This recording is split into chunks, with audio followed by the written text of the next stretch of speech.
नमस्कार, एनटिभी कोहलपुर समाचारमा स्वागत छ। म प्रेम बुढा छेत्री र साङ्केतिकरणमा हुनुहुन्छ दोभासे दिपा थापा। नेपाल बारुदी सुरुङ मुक्त बनेको 1 दशक नाघेको छ, तर बेवारिसे विस्फोटक पदार्थको जोखिमपूर्ण रूप हटेको छैन। चाहे त्यो युद्धको समयको प्रभाव होस् या सुरक्षा निकायको असावधानीको असर। नेपाली सेनाले कुनै समय तालिम केन्द्र सञ्चालन गरेको सुर्खेतको एक जङ्गलमा आज बम विस्फोट भएको छ। 2 जनाको त ज्यान बचेको छ, तर अङ्ग गुमाउन सक्ने डर छ। आजको समाचारमा वडा अधिवेशनमा होमिएका एमाले कार्यकर्ताको अपेक्षा र देशभर वर्षाले पारेको प्रभाव। तर सुरुमा प्रमुख समाचार। सुर्खेतको वीरेन्द्रनगर नगरपालिकाको कटकुवा सामुदायिक वनमा बम विस्फोट हुँदा 2 जना घाइते। मुगुमा भरुवा बन्दुक पड्किँदा 1 बालकको मृत्यु। वर्षाका कारण उडान प्रभावित हुँदा राराताल घुम्न गएका पर्यटक 1 हप्तादेखि अलपत्र। 100 भन्दा बढी पर्यटक उद्धारको प्रतीक्षामा। मौसममा सुधार भएसँगै भिजेको धान व्यवस्थापन गर्न किसानहरू व्यस्त। दाङमा झन्डै 30% धानबाली नष्ट भएको प्रारम्भिक तथ्याङ्क। अमेरिकाले ताइवानको रक्षा गर्ने अभिव्यक्ति दिएपछि चीनको कडा प्रतिवाद। आन्तरिक मामिलामा हस्तक्षेप नगर्न अमेरिकालाई चेतावनी। र आइसिसी विश्वकप क्रिकेटमा आजदेखि सुपर 12 का खेल सुरु। अहिले अस्ट्रेलिया र दक्षिण अफ्रिका भिड्दै। वेस्ट इन्डिज र इङ्ल्यान्ड बीचको खेल पनि आजै। समाचार अब विस्तारमा। सुर्खेतको वीरेन्द्रनगर नगरपालिका 7 कटकुवा सामुदायिक वनमा बेवारिसे अवस्थामा छाडिएको बम विस्फोट भएको छ। विस्फोटमा 2 जना घाइते भएका छन्। घाँस दाउरा सङ्कलन गर्ने क्रममा आज बेवारिसे अवस्थामा छाडिएको बम विस्फोट हुँदा गुराँस गाउँपालिका 6 दैलेखका 14 वर्षीय नरेश नेपाली र 21 वर्षीय लीला परियार घाइते हुनुभएको छ। घाइतेलाई देउती अस्पतालमा सामान्य उपचारपछि थप उपचारका लागि वीरेन्द्रनगर स्थित आँखा अस्पताल लगिएको जिल्ला प्रहरी कार्यालयका प्रहरी नायब उपरीक्षक रामप्रसाद घरतीले बताउनुभयो। उहाँका अनुसार मुखमा छर्रा लागेका नरेशको आँखामा पनि चोट देखिएपछि आँखा अस्पतालमा भर्ना गरिएको हो। नेपाली सेनाले केही समय पहिले कटकुवा क्षेत्रमा अस्थायी तालिम सञ्चालन गरेकोले सो क्रममा बम छुटेको हुन सक्ने स्थानीयले बताएका छन्। आर्मीको फायरिङ चरोभन्दा मास्तिरपट्टि घाँस काट्न गएको जाने बेलामा त्यहाँ बेवारिस तरिकाले बम राखिएको रहेछ। उनीहरू नथाहा पाएर गएर त्यसमा हात अल्झियो भन्ने मात्रै उसले भन्छ होइन। त्यो हुने बेलामा ब्लास्ट भयो। ब्लास्ट भइसकेपछि उसको शरीरमा लागि सेनाको टोली पठाइएको प्रहरी नायब उपरीक्षक रामप्रसाद घरतीले जानकारी दिनुभयो। देशमा चलेको सशस्त्र युद्धका क्रममा छुटेका विस्फोटक पदार्थको जोखिम पूर्ण रूप अन्त्य भएको छैन भने सुरक्षा निकायको असावधानीले नागरिकहरू पटक पटक जोखिममा पर्ने गरेका छन्। गएको वर्षको वैशाख महिनामा पनि रोल्पाको त्रिवेणीमा बेवारिसे बम विस्फोट हुँदा 4 जना बालबालिकाको मृत्यु भएको थियो। यसैबीच मुगुको खत्याड गाउँपालिकामा गोली लागेर 1 बालकको मृत्यु भएको छ। खत्याड 10 डुमेनामा गाउँमा राखेको भरुवा बन्दुक स्थानीय 13 वर्षीय बालक तीर्थ रावल र गोर्खा रोकायाले खेलाउँदा खेलाउँदै पड्किएको थियो। गोली चल्दा डुमेनाका अमरसिंह रावलका 9 वर्षीय छोरा विकास रावलको मृत्यु भएको हो। चाडपर्वको चहलपहल सुरु भए पनि वर्षाका कारण अवरुद्ध भएका सल्यानका ग्रामीण सडकहरू अझै मर्मत हुन सकेका छैनन्। वर्षाले भत्किएका सडक नियमित मर्मत नहुँदा यात्रु जोखिमपूर्ण यात्रा गर्न बाध्य भएका छन्। वर्षातका कारण छेदविच्छेद भएका यहाँका ग्रामीण क्षेत्र जोड्ने सडकहरू जीर्ण भएका छन्। सल्यान श्रीनगर हुँदै छत्रेश्वरी गाउँपालिकाको दहखोलासम्म पुग्ने सडक यातायातका साधन र यात्रुले जोखिम मोल्ने गरेका छन्। वर्षेनी यो सडकको अवस्था दयनीय भए पनि मर्मतमा भने कसैको ध्यान पुगेको छैन। जिल्लाका अन्य ग्रामीण सडकको अवस्था पनि योभन्दा फरक छैन। सडककै कारण बिरामीले समेत शास्ति भोग्ने गरेका छन्। बुढा बिरामी हुनुभयो, हामीलाई महासङ्कट पर्यो। सुर्खेत पठाइसकेपछि सङ्कट पऱ्यो। गाउँपालिकाले गाडी कसरी लिउँ, बाटो नभएन। हात पाउ जोडेर मैले धौधौका गाडी एम्बुलेन्स निकालिदिनु भयो। गाह्रो बाटो हामीलाई सबभन्दा समस्या बाटोको छ। सुत्केरी लिनलाई अहिले इमर्जेन्सीलाई मर्न लाग्यो भने कसरी लिने? बोकेर हामी सिमखोली हिँडाल्छौँ। हामी गाउँमा बोकेर हामीलाई सुत्केरीलाई समस्या छ, बाटो छैन। हामी हिँड्दाखेरि बाटोमा धेरै गाह्रो समस्या परेर आउँछौँ। बाटोमा पहिरोले फालेर गाडी हिँड्नुभन्दा मान्छे हिँड्नु पनि गाह्रो हुन्छ, जनीखेर पनि त्यस्तै गाह्रो हुन्छ, जङ्गल त्यस्तै पर्छ, बाटो भलले फालेर हामीलाई धेरै समस्या परेर हामी गाउँपालिकामा आइपुग्ने हुन्छ। सल्यानका ग्रामीण सडकहरू मात्र होइन, मुख्य राजमार्गको रूपमा रहेको राप्ती लोकमार्गको अवस्था झनै दयनीय रहेको छ। सल्यान सदरमुकामदेखि 3 घण्टामा पुगिने दाङ तुलसीपुर अहिले 5 घण्टाभन्दा बढी समय लाग्ने गरेको छ। समयमै जीर्ण भएका सडक नियमित मर्मत सुम्बार नहुँदा दुर्घटनाको जोखिम समेत बढेको छ। दुर्घटनाको त्यतिको जोखिम पूर्वमा हामीले गाडी चलाउनु पर्छ, मान्छे ठाउँ ठाउँमा झार्नुपर्छ, बाटो खाटाखुटीले भरेका छन्, दुर्घटना धेरै धेरै जोखिम छ, सबैले त्यसमा जोखिमपूर्ण यात्रा गरिरहेका छौँ हामीले। सल्यान सदरमुकाम खलङ्गाबाट सबैभन्दा टाढामा रहेको दार्मा गाउँपालिकामा 12 महिना गाडी चल्दैनन्। गाउँपालिकाले जताततै सडक निर्माण गरे पनि हिउँदको समयमा बाहेक वर्षाको समयमा सजिलै यातायातका साधन आवत जावत गर्दैनन्। स्थानीय सरकारले सडक मर्मतका लागि वर्षेनी करोडौँ रकम खर्च गर्दै आएका छन्, तर 12 महिना सडक सञ्चालन हुन सकेको छैन। गाउँपालिकाको तर्फबाट यसलाई नियमित मर्मत सम्हार गर्न र पालिकादेखि अन्य वडाहरूमा सडकलाई विस्तार गर्ने सबै 6वटा वडाका केन्द्रबाट दार्मा गाउँपालिकाको केन्द्रसम्म आउने सडकहरू गाउँपालिकाले र प्रदेश सरकारले अहिले सामान्य स्तर वृद्धि गरेको छ। नियमित गाडी चल्ने बनाउनका लागि यो वर्ष हामीले बजेटको व्यवस्था गरेका छौँ। यहाँका प्रमुख व्यापारिक केन्द्रहरूसँग जोडिएका लान्ती दह खोला, लुहाम पिम खोला, कालीमाटी दमदुवाली, रागेचौर चौरजारी, खलङ्गा लक्ष्मीपुर, रामेखोला उख्रेनी, चाक्लीघाट कुमाक लगायतका ग्रामीण सडकहरू जीर्ण बनेका छन्, तर मर्मतमा भने कसैको ध्यान पुगेको छैन। प्रतीक केछुक शर्मा, नेपाल टेलिभिजनका लागि सल्यान। डोटीमा पेट्रोल तथा डिजेलको अभाव भएको छ। पहिरोले रडुवा खोला नजिक करिब 150 मिटर सडक भत्किएपछि पेट्रोलियम पदार्थ बोकेका ट्याङ्करहरू जिल्ला भित्रिन नसक्दा अभाव भएको हो। पेट्रोल तथा डिजेलको अभाव हुँदा जिल्लाभित्र सवारी साधन चल्न असहज भएको छ। ग्रामीण बस्तीमा खाद्यान्न ढुवानी गर्ने समेत कठिन भएको सवारी चालकहरूले बताएका छन्। जिल्ला जोड्ने सडकको ट्र्याक खोल्ने प्रयास भए पनि सडक भत्किएको ठाउँमा कडा चट्टान भएकाले समस्या भएको जनाइएको छ। केही दिनभित्रै वैकल्पिक व्यवस्था गरी सवारी आवागमन सहज पारिने डोटीका प्रमुख जिल्ला अधिकारी शङ्कर विष्टले बताउनुभयो। दशैंको अवसर पारेर मुगुको रारातालमा घुम्न गएका आन्तरिक पर्यटक अलपत्र परेका छन्। कार्तिक 1 गतेदेखि परेको भारी वर्षाका कारण सडक भत्केको र मुगुमा हवाई उडान नहुँदा ताल्चा विमानस्थलमा पर्यटक अलपत्र परेका हुन्। हवाई सेवा प्रदायक कम्पनीको जहाज आज मुगु पुगे पनि आफूहरू पहिला फर्कन पाउनुपर्ने माग गरेका विद्यार्थी र स्थानीय बीच विवाद समेत भएको छ।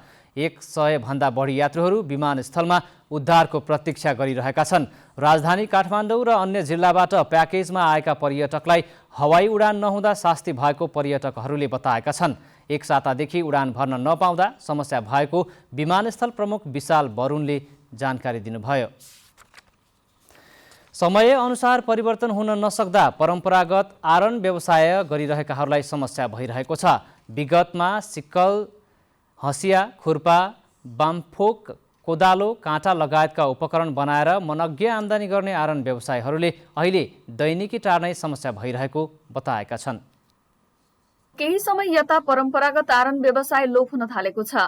पछिल्लो समय गाउँतिर खेती किसानीमा लाग्नेको संख्या घट्नु, सीमितले गरेको कृषिमा पनि आधुनिक उपकरणको प्रयोग बढ्नु, बजारमा आधुनिक घरेलु हतियारको उपलब्धता बढ्नु लगायतका कारण स्थानीय श्रम र सिपमा आधारित आरन व्यवसाय लोप हुन थालेको कैलालीको धनगढी उपमहानगरपालिकाका जोगी कामीले बताउनु भएको छ। 70 वर्षको उमेर भइयो, यही भाँडा पिट्या छु, काहीँ चारो पानी बनाइन खान्छु। दुई बेला हेर्दान बड्डा दुःख दुःखै हेरी खानु पर्यो।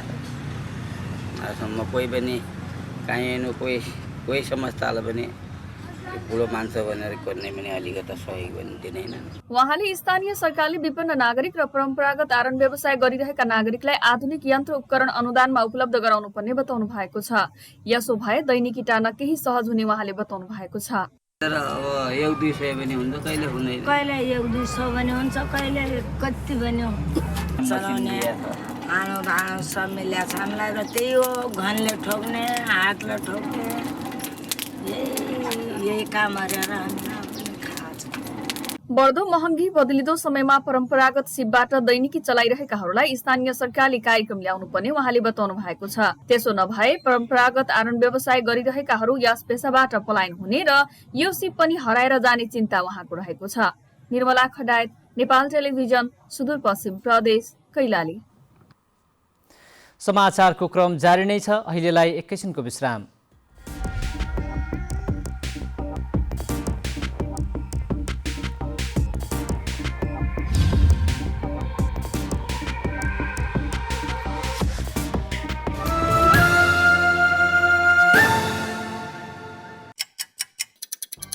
हर घड़ी हर प्रहर,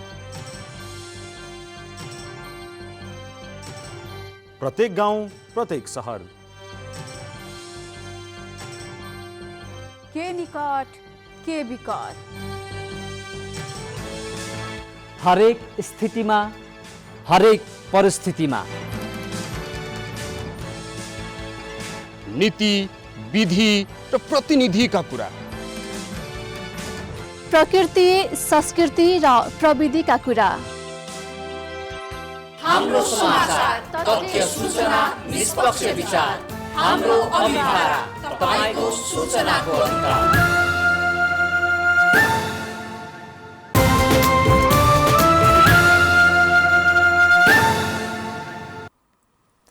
विश्रामपछि समाचारमा पुनः स्वागत छ। अब बाँकी समाचार। लगातार परेको पानीले भित्र्याउन ठिक्क पारिएको धान नराम्रोसँग असर गर्यो। किसानले एक मुठी धान समेत भित्र्याउन पाएका छैनन्। मौसममा केही सुधार भएपछि दाङका किसान हिलो खोर्सिएर भिजेको धान खोजेर सुकाउन थालेका छन्। लबै नगरपालिका वडा नम्बर 3 स्थित उत्तर नारायणपुरका इनाहा चौधरीको खेतमा सुकाएर राखेको धानको निन खेतमा पसेको बाढीले बगायो। माटो र बालुवाले पुरिएको त्यही धान पानीमा पखाल्दै बाटोको एक किनारमा सुकाउने काम चलिरहेको छ। नारायणपुरमा बाढी बस्ती र खेतमा पसेपछि किसानको धान खेती नराम्रोसँग नष्ट गरेको हो। नारायणपुर कुल्लु सिँचाइ प्रणालीको पानी बस्ती र धान खेतमा पसेको छ। बिहिबारदेखि मौसममा सुधार हुन थालेपछि किसान खेतमा पानीले डुबेको धान स्याहार्न थालेका छन्।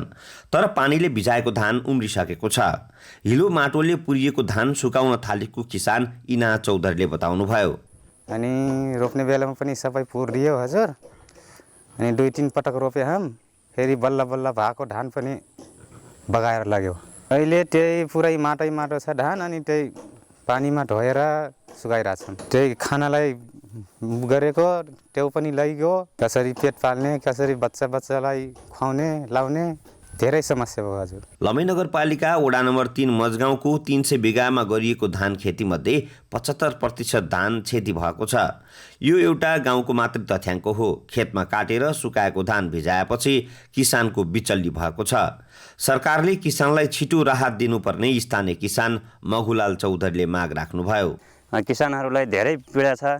हामीले वर्षभरि खेती गऱ्यौँ, अब हामीले लालाबाला कसरी पाल्ने, के गर्ने, कसो गर्ने, त्यसकारण चाहिँ यो 3 नम्बर वाडामा वाडाका जनताहरूलाई धेरै समस्या छ। सरकारले यो क्षतिपूर्ति हेरेर जनतालाई अब केही राहत दिएको भए जहाँसम्म जनतालाई चाहिँ सुविस्ता हुने थियो। धान बिक्री गरेर दैनिक खर्च जुटाउने योजना धेरैको थियो।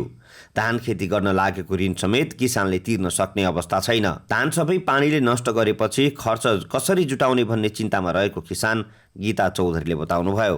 सोच्ने अब बिक्रीको सबै अब निराश भएर बस्ने त हो। के खाने के लाउने, अब तिहार आउँदैछ, तिहारमा अब खर्च हुन्छ बढी। त्यही धान अलिअलि बेचेर व्यवहार चलाउने भनेको झन् पानीले बर्बाद पारिदिएछ। अब के गर्ने। अहिले स्थानीय सरकारले क्षतिको विवरण सङ्कलन सुरु गरेका छन्। दाङ जिल्लामा 39,000 हेक्टर जग्गामा धान खेती भएको तथ्याङ्क छ। झन्डै 30% जग्गामा गरिएको धान खेती पानीले नष्ट गरेको प्रारम्भिक तथ्याङ्क रहेको हो। लमै नगरपालिका लगायत जिल्लाका अन्य पालिकाले जनप्रतिनिधि र टोल विकास संस्था मार्फत क्षतिको विवरण सङ्कलन सुरु गरेका छन्। धान खेतीमा परेको असरले खाद्य सङ्कट उत्पन्न गर्ने जोखिम छ। किसानलाई छिटो राहत कार्यक्रम घोषणा गरेर तिनै तहका सरकारले सहयोग गर्नुपर्ने जरुरी छ। दशरथ घिमिरे, नेपाल टेलिभिजन, लुम्बिनी प्रदेश, दाङ। हुम्लाको उत्तरी नामखा गाउँपालिका 6 लिमिका 3 गाउँ तिल, जाङ, हल्जीमा खाद्यान्नको अभाव देखिएको छ।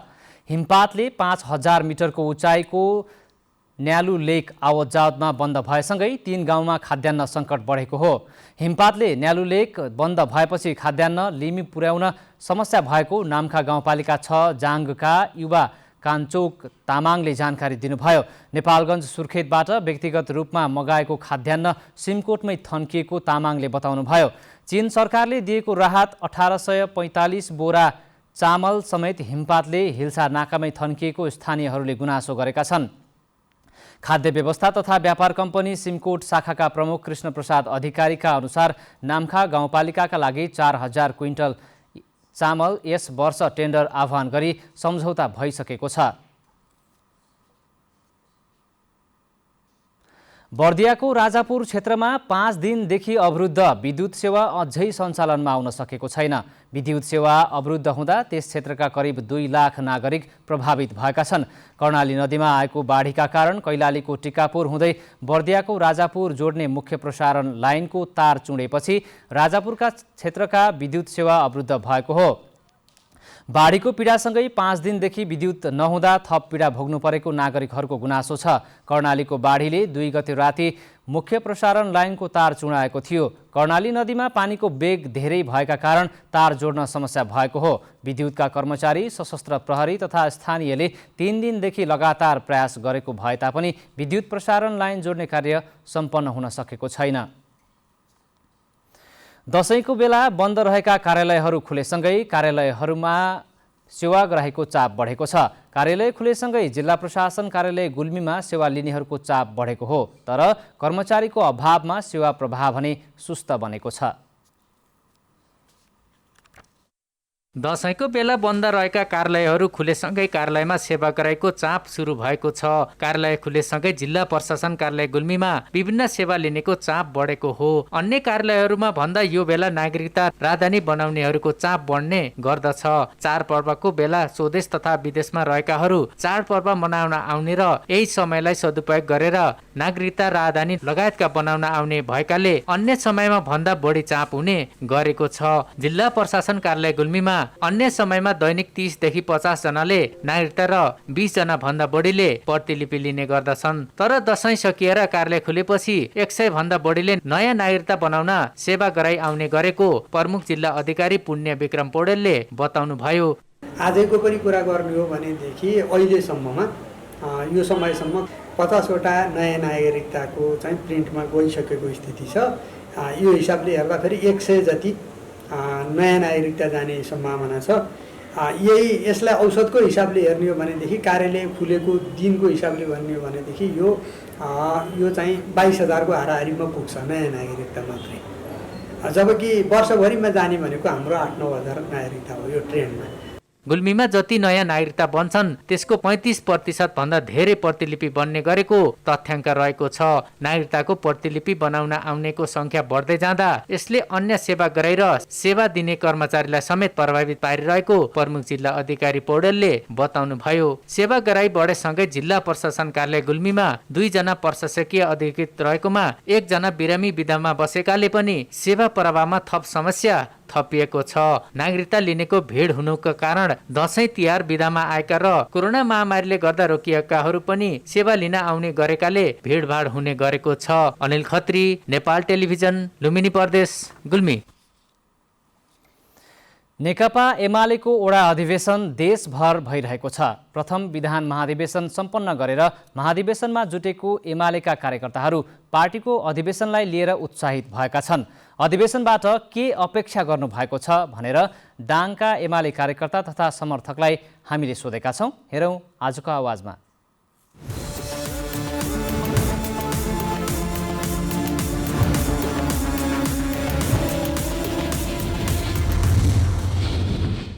एउटा नयाँ खालको जोस जाँगर उत्साह आज यसले नेपालको मुलुकको नेतृत्व गर्ने नेकपा एमालेप्रति जनताको जुन विश्वास छ यो विश्वास र पार्टीलाई जोड्ने चाहिँ एउटा महत्त्वपूर्ण पर्वको रूपमा सबै नेता कार्यकर्ता र एवं सिङ्गो जनसमुदायले समत लिएको अवस्था छ। वडा अधिवेशन राम्रो एकदम उत्साहपूर्ण चलिरहेको छ। समावेशी हिसाबले गइरहेछ र महिला जनजातिहरूको सबैको महिलाको 33%, जनजातिहरूको 50%, र सबै मिलाएर रहेको छ। पूर्ण कार्यकर्ताहरू बढी नै उत्साहित हुनुहुन्छ। यो अधिवेशनले एमालेलाई एक ढिक्का पार्छ र अगाडि बढ्छ र यो देशलाई अगाडि बढाउने र चाहिँ राष्ट्रिय अन्तर्राष्ट्रिय जो चाहिँ छन् अरू समस्या छन्, विदेशी चलखेल छ, यसका चाहिँ चिरफार पनि गर्छ र हामी एक ढिक्का भएर अगाडि बढ्छौँ, सामना गर्छौँ, पहिलो पार्टी बनाउँछौँ। अब हामी एमाले भएर जुटेकै पहिलेदेखि नै हो। अब हामी जुटेकै छौँ। अब फुट्ने त अब माओवादी भएर फुटे। अब जो जुटेछन् जुटेकै छन्। पार्टी एकताबद्ध हुन्छ, पार्टी सशक्त हुन्छ। गाउँ र बस्तीहरूमा पार्टीका एजेन्डाहरू प्रवाह हुन्छन्। सबै जनताहरू मिडियामा पहुँच नभएका पनि हुन सक्छन्। यसले गाउँ बस्ती कुना कन्दराहरूमा पार्टीका एजेन्डाहरू सबै जनताहरूको माझमा पुग्छ। यो समावेशिताको आधारमा हामीले पार्टीलाई अगाडि बढाउनुपर्छ। जात जाति भेषभूषा सबैलाई हामीहरूले समेटेर लग्यौँ भने अझ हाम्रो पार्टी अझ सबल र सक्षम बन्नेछ भन्ने मलाई लाग्छ। अहिलेको अवस्थामा हाम्रो राम्रो अवस्था छ, राम्रो स्थिति छ र प्रत्येक वडामा अथवा चाहिँ पालिकाहरूमा सक्षम साथीहरू जसले पार्टीलाई हाँक्न सक्ने र भविष्यमा नेतृत्व लिन सक्ने साथीहरूलाई चाहिँ सकेसम्म समेट्नुपर्ने हाम्रो चाहिँ महत्त्व छ र हामीले आवश्यकता पनि त्यो अनुसार गरिरहेका छौँ। भोलि त चुनावको स्थानीय निकाय, प्रदेशको चुनाव, स्थानीयको चुनाव र चाहिँ सङ्घीय चुनावमा हाम्रो पार्टी मजबुत हुनेछ, पार्टी बलियो हुनेछ, पार्टीका कार्यकर्ताहरू सक्रिय भएर काम गर्नेछन्। यसले गर्दाखेरि भोलि हाम्रो पार्टी सबभन्दा ठुलो पार्टी बन्नेछ। आउने चुनावमा नेकपा एमालेको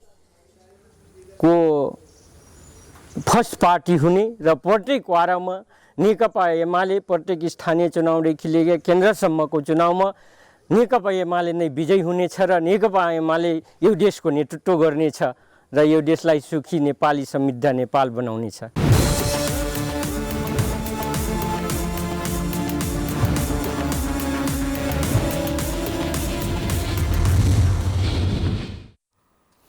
समाचारको क्रम जारी नै छ। एकैछिनको विश्राम।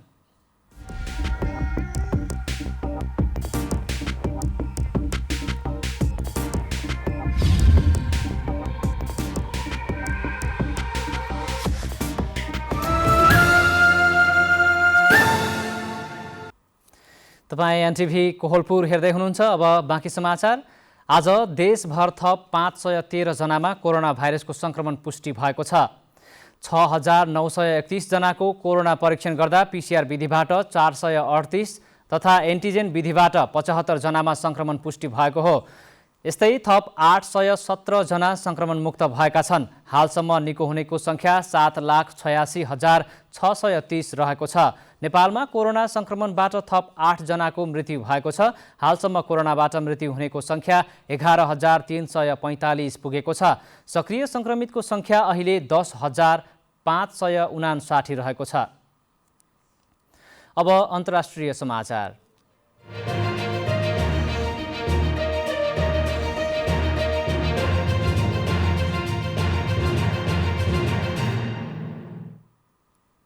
अमेरिकी राष्ट्रपति जो बाइडेनले चीनले आक्रमण गरेमा अमेरिकाले ताइवानको रक्षा गर्ने अभिव्यक्ति दिएपछि चीनले कडा प्रतिवाद गरेको छ। चीनले ताइवान मुद्दामा वैदेशिक हस्तक्षेप मान्य नहुने चेतावनी दिएको छ। चिनिया विदेश मन्त्रालयका प्रवक्ता वाङ बेनबिनले पत्रकार सम्मेलन मार्फत ताइवान चीनको एक अविभाज्य हिस्सा भएको उल्लेख गरेका हुन्।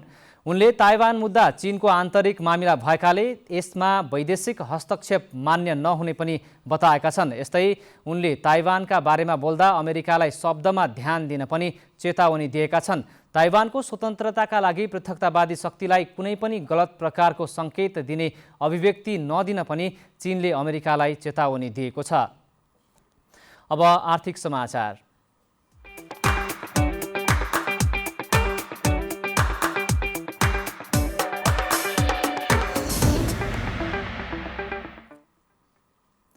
बुद्धको शान्तिको सन्देश विश्वभर फैलाउने र नेपालमा आउने पर्यटकलाई स्वागत गर्नका लागि बहुमूल्य बुद्ध मूर्ति नेपाल ल्याइएको छ। निर्माणाधीन गौतम बुद्ध अन्तर्राष्ट्रिय विमानस्थलमा राख्न बनाइएको बुद्ध मूर्ति म्यानमारबाट भैरहवा ल्याइएको हो।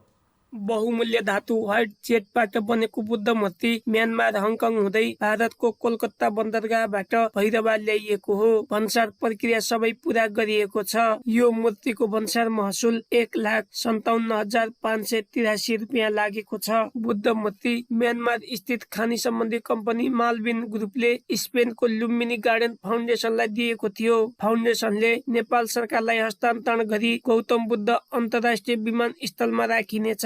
नेपालको पर्यटन प्रबन्धनमा केवा पुग्ने विश्वासका साथ बुद्ध मूर्ति पर्यटन स्वागतका लागि ल्याइएको हो। लुम्बिनी गार्डन फाउन्डेसन स्पेनले नेपालको बुद्ध जन्मस्थल लुम्बिनी र नेपालको अन्तर्राष्ट्रिय स्तरमा प्रचार प्रसार बुद्धको शान्ति सन्देश विश्वभर फैलाउने उद्देश्यका साथ लुम्बिनी गार्डन फाउन्डेसनको पहलबाट प्राप्त जेड स्टोनको बहुमूल्य बुद्ध मूर्ति नेपाल भित्रिएर आज भैरवा भन्सार कार्यालयमा सम्पूर्ण प्रक्रिया पुरा 6 महिना लगाएर भिक्षुहरूले मूर्ति कुँदेका हुन्। मूर्ति तयार गर्न करिब 2 अरब 50 करोड लागेको फाउन्डेसनले जनाएको छ। मूर्ति आज भन्सार परिसरबाट निकालेर बुद्ध धुनको गुन्जायमान र झाँकी सहित भैरवा बजार परिक्रमा र लुम्बिनी परिपथ घुमाई गौतम बुद्ध विमानस्थलमा ल्याइनेछ।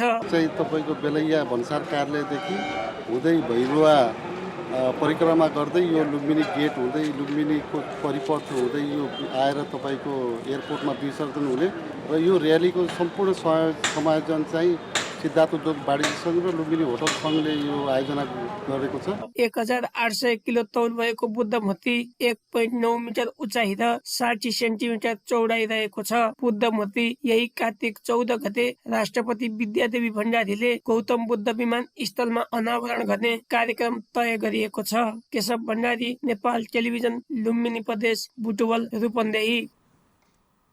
अब खेलकुद समाचार।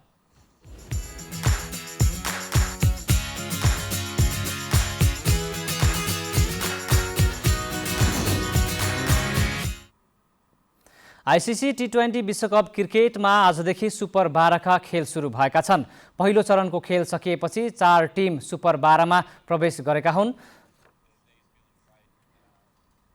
सुपर 12 को समूह 1 अन्तर्गत अस्ट्रेलिया र दक्षिण अफ्रिका बीच भर्खरै सम्पन्न पहिलो खेलमा अस्ट्रेलिया विजयी भएको छ। अस्ट्रेलियाले दक्षिण अफ्रिकालाई 5 विकेटले पराजित गरेको हो। यस्तै समूह 1 मै रहेको साबिक विजेता वेस्ट इन्डिज र साबिक उपविजेता इङ्ल्यान्ड बीचको खेल पनि आजै दुबईमा बेलुका पौने 8 बजे सुरु हुनेछ। अब मौसम।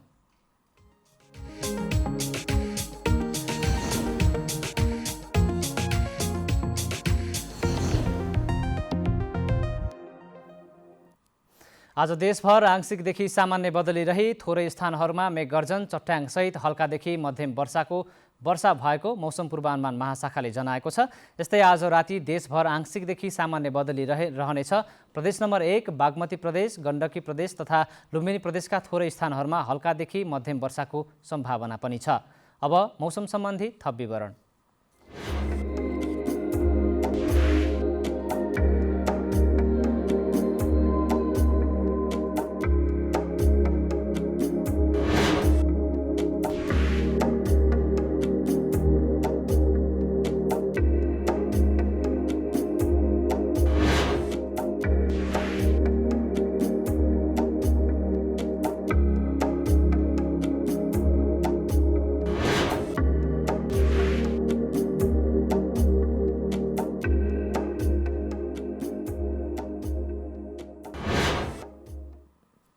समाचारको अन्त्यमा प्रमुख समाचार पुनः एकपटक।